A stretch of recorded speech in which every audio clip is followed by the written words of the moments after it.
When I was a young man, I used to come home from football practice, and my mother would either feed me two steaks, or I would sit down and have spaghetti, and I would eat sometimes 4 plates of spaghetti. I kid you not.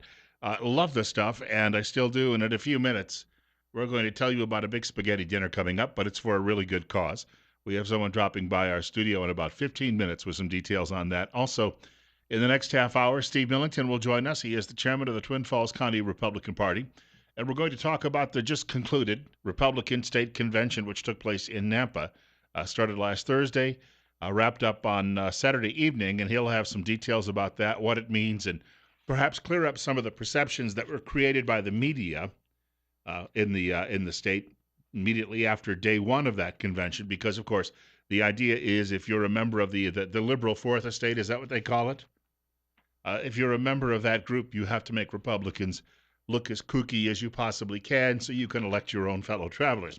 Speaking of which, I saw a really eye-opening newspaper column today, and this is because you still have a handful of people out there who are writing from a different perspective in media, from Pat Buchanan.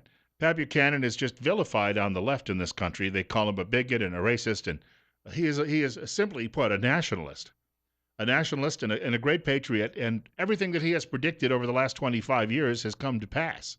That's what the liberals really hate about the man. He has a column today defending Donald Trump, and this is related to Trump's comments about the judge in Indiana who Trump referred to as a Mexican. Now, the guy's parents were from Mexico.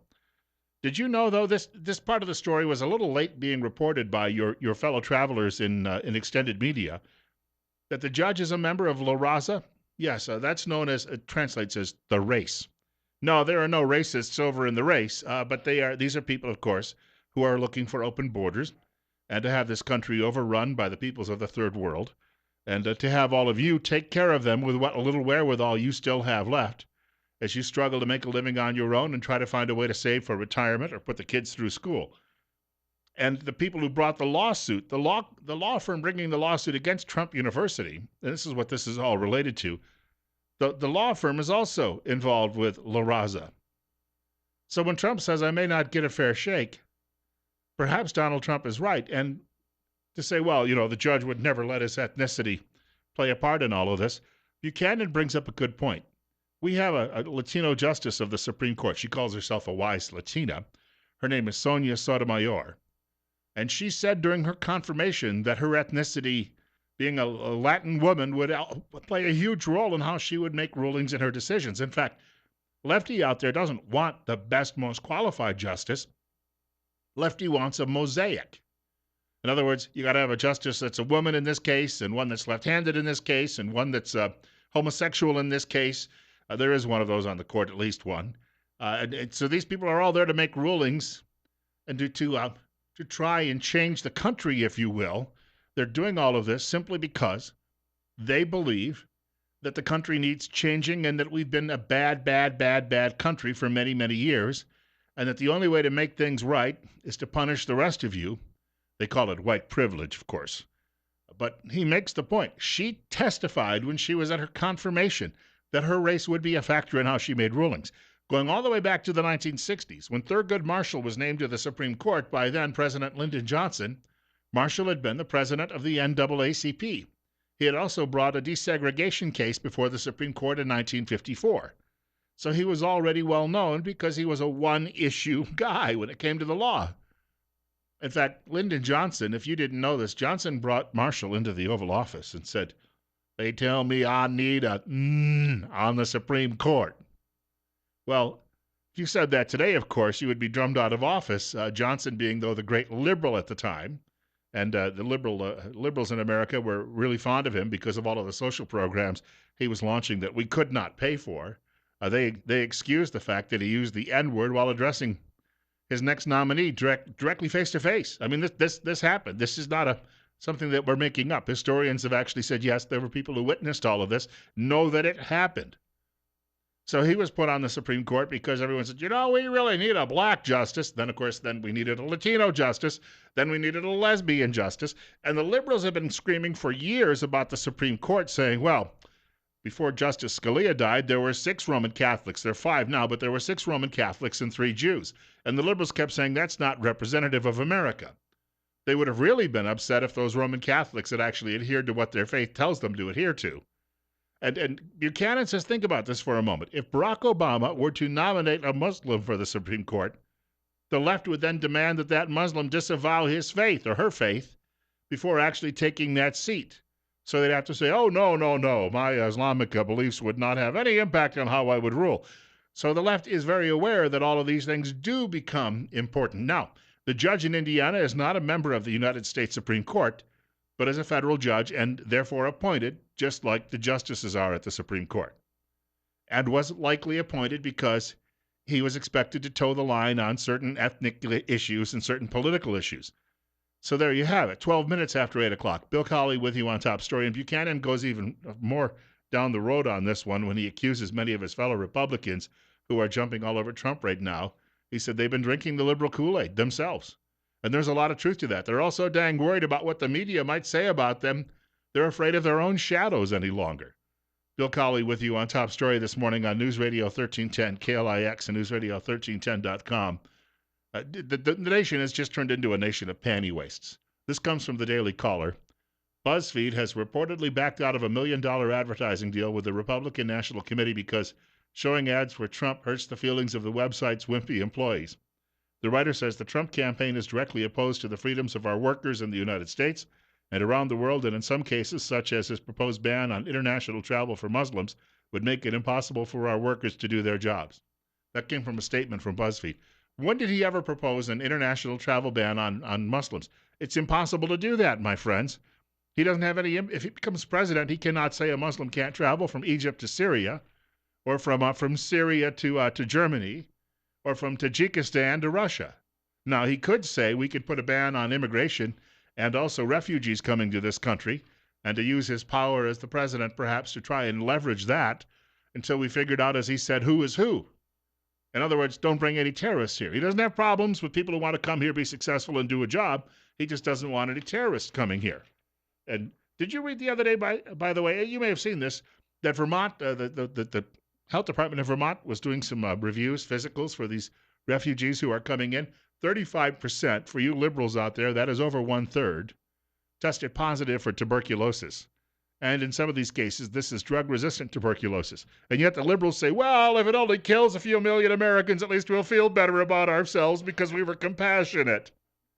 Well, if you kill one of my family members who catch this, I'm not going to feel compassionate at all. Well, you're a white person, and that will eliminate at least a little bit of your white privilege.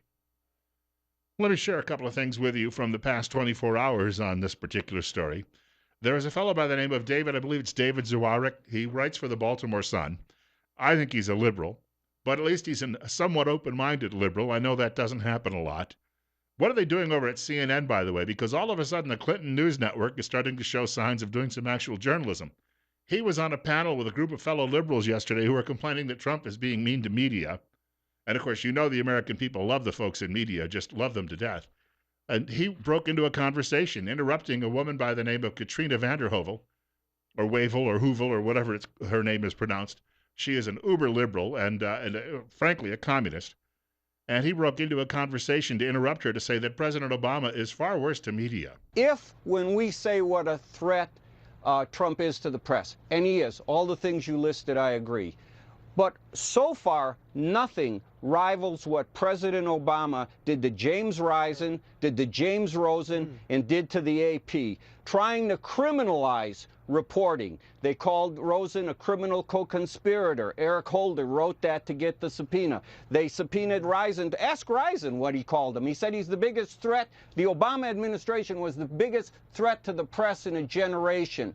Admit that as we denounce Trump, and conservatives will feel better about this. We can't let him have now President Obama is very nice to the press because he's thinking about legacy, and it's dawned on him that we're going to be writing that legacy, at least in the first or second draft. But I'm serious. What happened to the press under Obama was really deadly. And when you talk about delegitimizing, and I agree with Katrina, she's absolutely right, but think back in 2010 what he tried to do to Fox when he didn't let him into some briefings and when he launched a campaign on reliable sources before your time against Fox, trying to cut it from the herd, delegitimize it. A lot of people might feel it should be. That's not the argument. The executive does not say what a legitimate member of the press is, and he tried to do that. That's much more dangerous.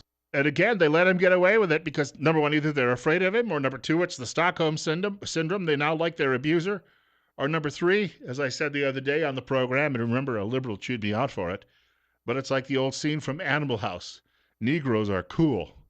Remember in Animal House how the frat boys like the fellow Otis Day who had the band? Yeah, that's it. That's, of course, that's using that term from way back in the 1960s. That's what upset the liberal. But it's the same type of foolishness that you're getting out of media. And they're unwilling to criticize the guy, even as the guy is terrible to them. Meanwhile, Trump was appearing last night on the Fox News channel with Bill O'Reilly on The Factor.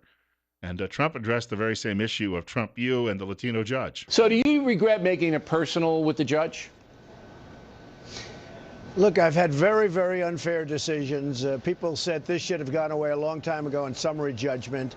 The defendant in the case was a horror show from the other side, so they asked that the defendant get out. The plaintiff in the case was an absolute disaster for them. And they asked whether or not, they went to the judge, they asked whether or not the plaintiff could get out of the case. I mean, she said all great things about the school. She has a tape of her saying great things, and she has a written statement signed by her saying great things. And the judge dismissed her from the case, but left the case stand. We thought we were going to win the case. I don't care if the judge is Mexican or not. I'm going to do great with the Mexican people because I provide jobs. So I don't care about Mexican. But we're being treated very unfairly, Bill, very, very unfairly. And, he's had trouble, obviously. He's been in a lot of litigation just simply because of the size and the scope of his business. He said he's, had issues in court before where he feels he's been mistreated. But I think that he does bring up a legitimate point, since he has been so vocal about building a wall along the Mexican border. And the judge is a member of La Raza. And the people bringing the lawsuit against him are members of La Raza. And this is unrelated to Trump University, but still, yes, there could be some bias in there. I'm telling you right now, you don't send a pyromaniac out to cover a house fire. And this is very similar to all of that. It just does not make any sense. And I think it's a legitimate complaint he may have. The only problem is that the establishment media is still so dang angry with him because of the way he took them to task a week ago today. They are looking now for every opportunity to try and slice and dice him, and to try to convince you, you should not vote for this man. He's mean-spirited, and he only says mean things. And, you vote for my friend Hillary. She only gets people killed in Benghazi, and she only ruined Libya and put it into flames. And, deleted 30,000 emails and let the Russians and Chinese read her emails. Other than that, she's fine. Yeah, vote for Hillary. We're going to vote for Hillary. You vote for Hillary, too. Remember, we know better than you do. We've got such big brains. We work in the media. 20 minutes after 8 o'clock. Bill Colley with you on Top Story. Wow, it's up to 70 already. Hey, we're going to dial it down just a little bit and talk about a spaghetti supper for a very good cause that's coming up this weekend. That's on the way in just a few minutes on Top Story on News Radio 1310, KLIX, and NewsRadio1310.com.